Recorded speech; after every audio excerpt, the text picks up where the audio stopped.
in this video, I've got a Peerless 700. It has troubles, or I should say, does not shift between gears. We're going to go through and figure out what's going wrong with this thing. So here I am checking the input gear, and the input shaft spins freely. And then I'm checking the output gear, and the output gear spins freely. And then here I'm checking the shift fork, and it's obviously seized right solid. And I'm checking the rotor, and it's spinning freely as well. So odds are a lot of the parts are pretty good in this transmission. And it's probably just something like a seized up shift fork, or water's gotten in there and rusted things. So, and on top you can see the tag. If you want more details of the part number of this transmission, it's on the tag up there, so you can stop the video and take a look. And here I am unbolting the shift fork. You have to unbolt the shift fork before pulling the case off. And I've only got one hand with the camera, so that was a lot easier just to, cut the video than to fight with it with one hand. So next is unbolting the rotor. There's a snap ring I don't show removing that is also in front of it that you have to pull off first before running the puller on the rotor. So we're unbolting the bracket, then I would remove the snap ring. So now that I've got the snap ring removed, I got the 3-jaw puller on there. And unfortunately, one of the 3 jaws does not fit with this transmission. So it wound up not pulling it off. So I wound up having to swap to a different puller. So I wound up using a 2-jaw steering wheel puller. And that worked amazing. It pulled it right off, no problem. And here is a shot. I've pulled the set screw for the detent, and in some cases with the transaxles, it's better to pull the detent ball first so it doesn't fall inside the transmission. So here I am pulling the cover off the transmission.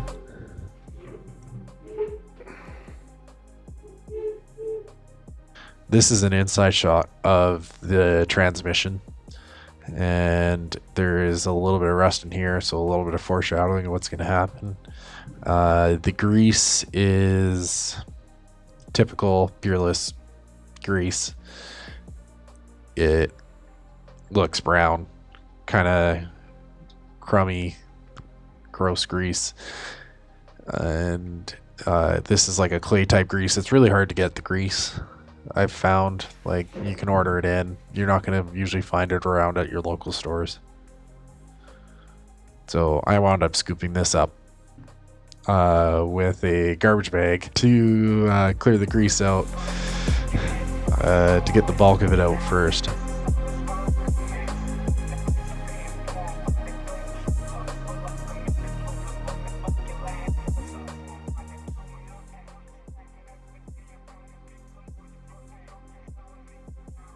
So here's the detent balls, and I'm showing how rusted they are, because this is actually what was the biggest problem with this transmission was those detent balls. And one of them is the neutral, which is the one on the flat side, and then the one on the more rounded side of the transmission, that one's actually your shift fork detent.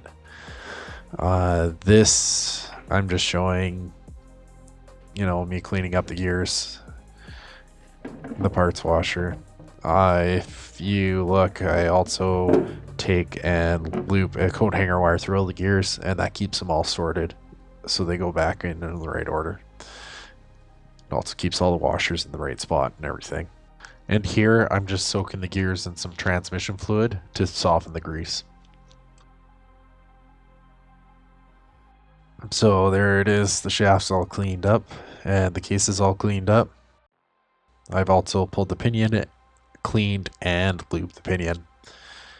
This is the collar, and these collars are directional, so you don't want to get them mixed up.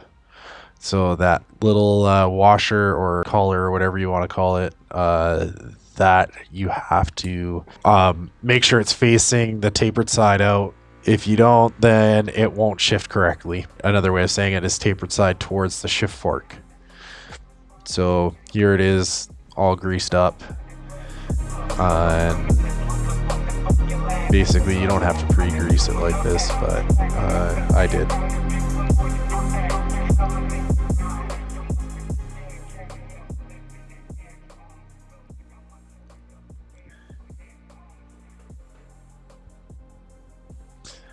I'm gonna wind up running a mixture of grease and gear oil, probably not necessarily ideal, but I'm using the grease to kind of help prevent it from leaking past the seal.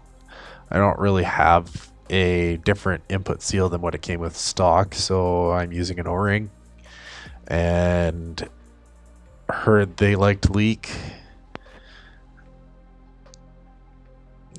but getting the special seal from AC carburetors is a little bit of a challenge to get from where I'm at, so I'm just gonna basically grease the pinion really well and then put that seal that it came with in there, and then just run a bit of gear oil in here as well. So the manufacturer actually specs a 1 tube of grease, so, and as surprising as this is around 1 tube of grease in here. A little bit less than that, but not much. Also make sure that the shaft gets greased before the bearings go on, and also make sure that the phasing notches are lined up. So 300 mils of grease, a couple hundred mils of maybe gear oil, and I'm just showing the shift work now. I would show it shifting through all the gears, but unfortunately it was too hard to do on camera with one hand. So that's pretty much it for the video. I've removed the chain for the reverse gear. I left the sprockets on, and that just keeps everything shimmed in the right spot. So it makes it a little easier to keep everything all tight inside the transmission. I've heard that you should probably take the gears or the chain sprockets for the reverse gear and flip them away from the case. However, probably doesn't really matter too much, and the direction of them, they're just in there as spacers. So some people, I think, remove them all entirely together as well. So there's always that option. Okay, that's pretty much it for the video. Maybe one of the videos, I don't really know what mower I'm gonna put this in yet. I've got one that's an older mower, probably not the best chassis design, to be honest, and then I've got a newer mower where it's more of the whole frame is C-channel and more just your typical kind of regular mower frame. So the older mower, it had a bit of a different frame. Like the frame only went halfway, and then the rest was all body. That was the rest of the frame. So I could make this work in either or. It's just deciding what one I want to put it into. Yeah, that's it for the video.